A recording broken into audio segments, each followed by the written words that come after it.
noite, torcida tricolor, tudo bem? Aqui é Ney Mendel, do canal Flumimendel, e hoje a gente vai comentar sobre o pré-jogo de Fluminense e Ceará pela 35ª rodada.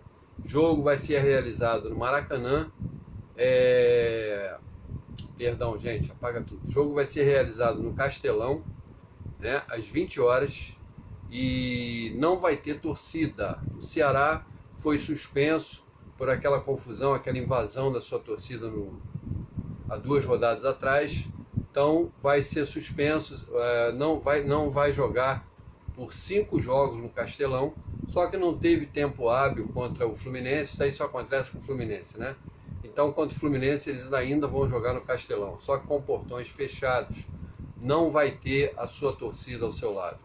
Então é um jogo praticamente sem torcida, gente. Então o Fluminense tem tudo para se impor também.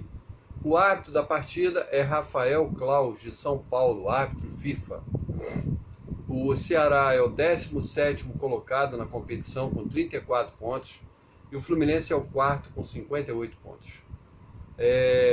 Ceará vai formar com João Ricardo no gol, Nino Paraíba, Marcos Vitor e Messias, Bruno Pacheco na lateral esquerda, Fernando Sobral, Guilherme Castilho e Vina no meio campo. O ataque: Lima, Eric e Jô. Técnico: Paulo César Guzmão, é o PC Guzmão. Fluminense joga com Fábio no gol, Samuel Xavier na direita, Nino e Manuel na zaga, Cristiano na lateral esquerda no lugar do Calegari, machucado. Calegari que se encontra com lesão muscular e não deve mais jogar pelo Brasileiro de 2022. Meio campo com André, Martinelli e Ganso. O ataque: Iago Felipe, Cano e John Arias. Técnico: Fernando Diniz. Fluminense enfrenta o Ceará no Castelão, um jogo muito difícil. O Ceará joga o jogo da sua vida, está beirando a zona de rebaixamento e precisa da vitória a qualquer custo. Até porque vai ser julgado pela invasão de campo e pode perder também os pontos da partida. Tá? Então, para o Ceará é tudo ou nada. O Fluminense tem que saber usar esse desespero do Ceará, tocar a bola como ele sabe, como faz de costume, e tentar agredir na hora certa. É um jogo de inteligência que o Fluminense tem que saber jogar. É um jogo de xadrez muito difícil que o Fluminense tem que saber jogar. Ontem teve o jogo Goiás e Corinthians adiado, foi 0-0. Com isso, o resultado muito bom para o Fluminense. O Corinthians continua atrás, está com o mesmo número de pontos, mas continua atrás do Fluminense na classificação. Então o Fluminense vencendo, ele vai dar um pulo muito grande e se distancia mais ainda do Corinthians. Tá? Barcelona da Espanha, interessado em alguns jogadores aqui do Rio e de São Paulo também, alguns jovens jogadores, talentos, né? Entre eles Matheus Martins, Matheus Nascimento do Botafogo, Andrei Santos do Vasco e outros jogadores mais. Tá? Então, Matheus França do Flamengo também está na lista aí do Barcelona. São jogadores que a qualquer momento o time da Espanha pode vir aqui fazer uma oferta e levar.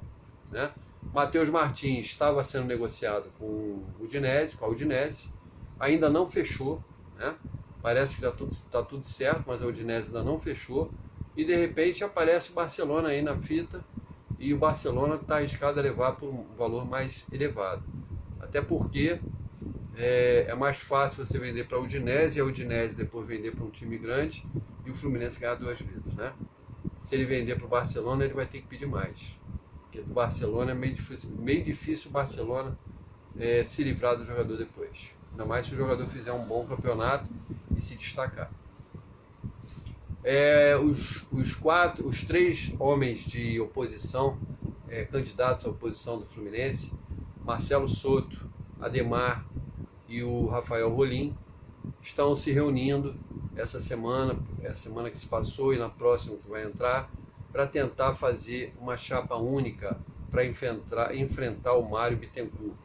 Mário Bittencourt, que tenta a reeleição, é um candidato que tem tudo para se reeleger, mas se os 3 oponentes se juntarem, já vai ficar mais complicado, já vai ficar mais difícil para o Mário, porque tem o Pedro Antônio, que está junto com a chapa, né? Vai ajudar muito o Rafael Rolim.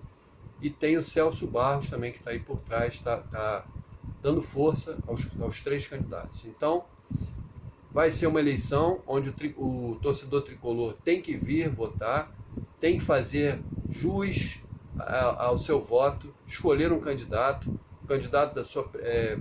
da sua que seja o candidato que ele acha que vai fazer o melhor pelo Fluminense. Então ele tem que fazer presença, ele tem que votar, e para a gente poder escolher o nosso presidente, né? O Rafael Rolim vem com a criação da SAF, né? Vem com empresas que querem injetar no Fluminense após o clube virar SAF. Vai ter que passar por reuniões, isso aí vai ter que ser aprovado pelo Conselho Deliberativo, pelos torcedores, enfim. É uma caminhada muito grande, muito longa, mas o Fluminense precisa de alguma coisa nova. O Fluminense tem quase 1 bilhão de dívidas e tem que resolver esse problema para poder crescer. A gente não vai conseguir crescer com essa dívida no nosso ombro, a gente não consegue investir, as empresas não vêm para o Fluminense para patrocinar, então a gente está parado no tempo.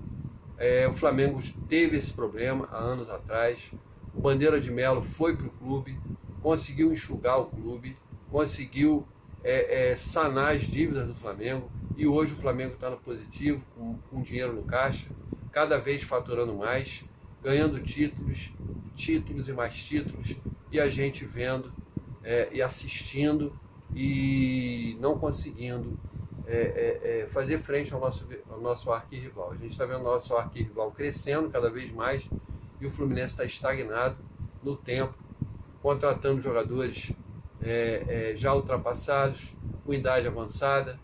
O Fluminense não tem poder aquisitivo para ir ao mercado, contratar um jogador que esteja no ideal da sua fase, da sua forma. A gente contrata jogadores que já não são mais aqueles do passado, são jogadores que hoje em dia não conseguem atuar, como Felipe Melo, William Bigode e outros mais. Então isso aí tem que mudar, gente, isso tem que mudar. E eu acho o seguinte: se não tem dinheiro para ir no mercado contratar, dá força à base. A base vai sair barato, vai sair de graça. São os nossos jogadores, são nossa cria. São jogadores que já estão habituados a vestir essa camisa. Defendem essa camisa com amor, com dedicação. Então, para contratar jogador ultrapassado, pagando salário alto, eu sou a favor da gente ficar com o que a gente tem e dar força para a base. Tá? A gente tem jovens talentosos em todas as posições. A gente tem reserva para o Samuel Xavier, que é o Johnny. A gente tem reserva para um Cristiano, que seria o Marcos Pedro. A gente tem reserva para o Cano, que seria o John Kennedy. A gente tem reserva para o meio campo, para o Ganso, que é aquele jogador que veio do Vila Nova. É o João Pedro, né, que veio do Vila Nova. É um camisa 10, habilidoso. A gente tem o Arthur. Volante, a gente tem o Alexander, o Wallace. Centroavante, a gente tem outros também. A gente tem o João Neto, a gente tem o Samuel Granada, a gente tem vários jogadores. Para o meio campo a gente tem o filho do Iranildo também. Enfim, eu acho que dá para essa garotada subir e nos ajudar no ano que vem. Se a gente puder contratar um lateral esquerdo, ótimo, para ser titular. E bota o garoto na reserva, Marcos Pedro na reserva. A gente não pode gastar dinheiro contratando e pagando salários altos e para o jogador ficar na reserva e quando entrar não surtir efeito, né? Porque não está surtindo efeito a entrada desses jogadores mais no Fluminense, né? A gente tem que fazer uma limpa. O Wellington, Matheus Ferraz, Felipe Melo, William Bigode, mandar esses caras embora, rescindir o contrato desses caras, e com o dinheiro do salário desses caras a gente pode tentar pagar um pouco da nossa dívida, porque o que não dá é para a gente ficar pagando juros e mais juros e a dívida continuar crescendo ano a ano, né? Ou a gente vira SAF, né? E as empresas entram, patrocinam, investem no Fluminense e pagam nossas dívidas, ou a gente tem que enxugar nossas dívidas por 1 ou 2 anos, para depois disso a gente poder crescer. Um abraço a todos, peço que se inscrevam no canal, que deixem um like, compartilhem e até o próximo vídeo.